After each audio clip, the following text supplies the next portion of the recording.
राहुल की उम्मीदवारी ने चौंकाया, विवादों से रहा है पुराना नाता। दमोह लोकसभा से भाजपा की ओर से उम्मीदवार बनाए गए राहुल लोधी के नाम ने एक बार फिर लोगों को चौंका दिया है। वह दमोह से पहले विधायक रह चुके हैं और विवादों से उनका चोली दामन का साथ रहा है। भाजपा द्वारा मध्य प्रदेश की 29 लोकसभा में से 25 सीटों पर प्रत्याशियों के नाम तय कर दिए गए हैं, जिसमें दमोह से राहुल लोधी का नाम सामने आया है। हालांकि जो सर्वे किया गया था उसमें रहली विधायक गोपाल भार्गव के बेटे अभिषेक उर्फ दीपू भार्गव का नाम सबसे ऊपर था, लेकिन भाजपा हाईकमान ने राहुल लोधी को प्रत्याशी बनाकर सबको चौंका दिया है। दरअसल ये नाम इसलिए भी लोगों को चौंका रहा है क्योंकि राहुल लोधी के बयान और विवादों से उनका चोली दामन की तरह पुराना नाता है।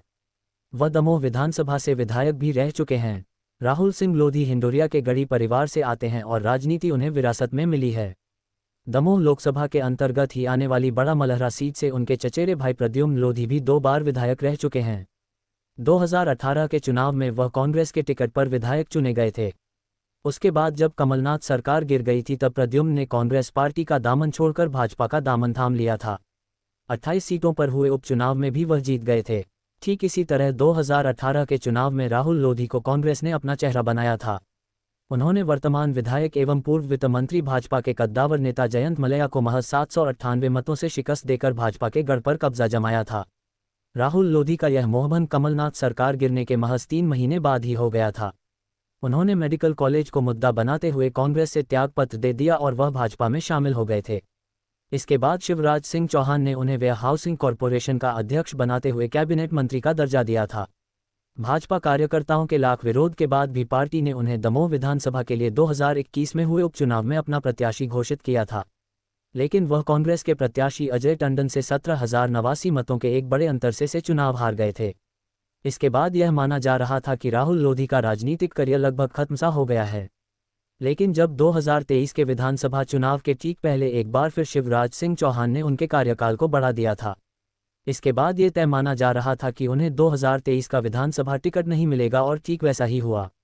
उन्हें टिकट नहीं दिया गया। अब इस बार लोकसभा चुनाव में सर्वे में दूसरे नंबर पर नाम होने के बाद भी राहुल लोधी को टिकट दिए जाने के भाजपा की फैसले ने सबको चौंका दिया है। लेकिन राहुल लोधी खुद एक ऐसी नेता हैं जो अपने बयानों और कार्यकलापों से लगातार लोगों को चौंकाते रहे हैं, जिससे उनके बयान और विवादों से उनका पुराना नाता रहा है।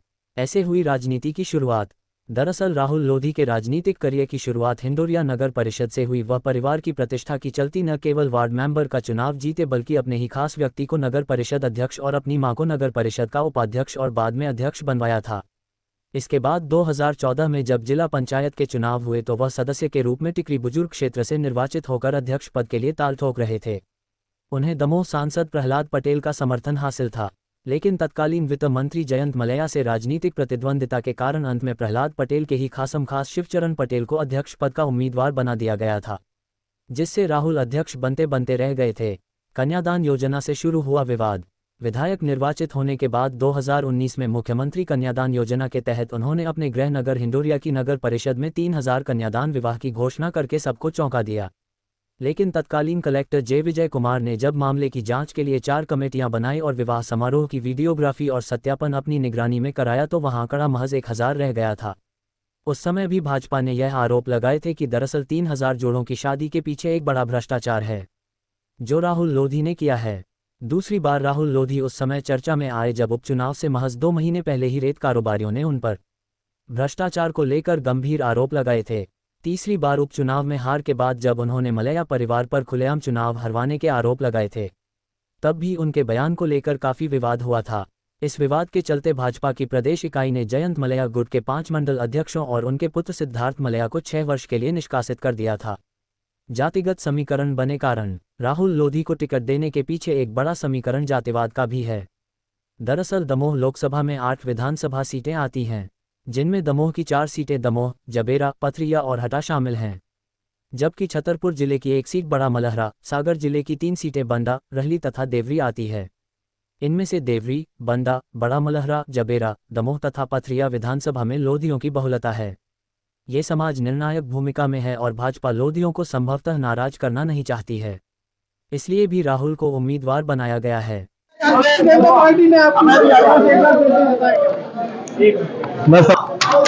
दमोह संसदीय सीट के सभी देवतुल्य कार्यकर्ता पोलिंग एजेंट से लेके मंडल के अध्यक्ष और जिले के पदाधिकारीगण और हमारे जिले के ऊर्जावान जिले के अध्यक्ष आदरणीय प्रीतम जी के नेतृत्व में हम लोग चारों विधानसभाएं जीते।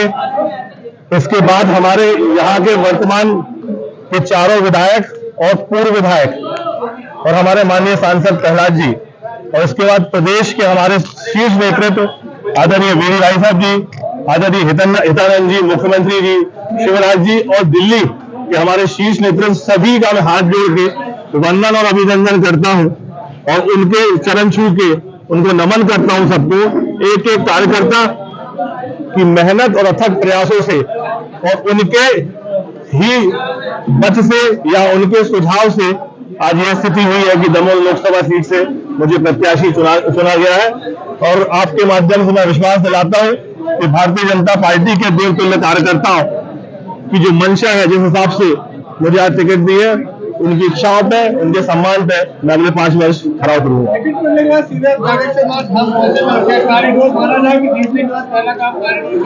देखिए, ये मेरे संकल्प की 7वीं यात्रा थी। अभी 15 दिन पहले मैंने संकल्प की 7वीं यात्रा की थी और दमोह लोकसभा भी 7 नंबर है। तो जब यात्रा 7वीं थी और लोकसभा 7 थे, तो ये तय था कि माई नर्मदा और भोलेनाथ इस संकल्प को पूर्ण करेंगे। इसलिए जब 6 बजे प्रेस कॉन्फ्रेंस शुरू हुई तो हम सीधे उन्हीं के दरबार चले गए कि प्रभु तेरा तुझ पे अर्पण, जैसे तूने विधायक बनाया था, अब सांसद के लिए अर्जी लगी थी, पहुंचा दे दिल्ली। तो प्रभु ने ये कामना सुनी और जो भी हो सकेगा मानकपुर के लिए पहले से भी हम करते रहे और आगे भी करते रहेंगे। और पूर्व में विधानसभा के चुनाव में कॉरिडोर बनने की जो घोषणा थी, उसको संकल्प के रूप में भारतीय जनता पार्टी की सरकार में हम लोग पूर्ण करेंगे। देखिए, अभी तत्काल टिकट मिली है और अभी मुझे पार्टी के वरिष्ठ नेताओं के सभी यहाँ जाना है। जैसे जैसे समय बढ़ेगा चीजें सामने आएंगी, अपन आपसे मिलते रहेंगे, चर्चा करेंगे। आप सभी का पुनः बहुत धन्यवाद। मैं हाथ जोड़ के मीडिया के साथियों का भी धन्यवाद करता हूँ कि यहाँ तक पहुंचने में पिछले 5 वर्षों में आप लोगों की भी बहुत अहम भूमिका रही। एक बार पुनः गत चुनाव 3.5 लाख से अधिक भारतीय जनता पार्टी जीती थी, क्या स्थिति रहेगी इस बार की? अब की बार 400 पार का नारा है, तो मोदी जी के संकल्प को हम लोग पूरा करेंगे और भारतीय जनता पार्टी दमोह संसदीय सीट का पूरा कार्य 4 लाख से ऊपर। अब ये तय करेंगे, कार्यकर्ता करेंगे और प्रचंड जीत होगी भारतीय जनता पार्टी की। और मोदी जी का नाम, मोदी जी के काम, उन्हीं को लेकर हम अब जनता के बीच में जाएंगे।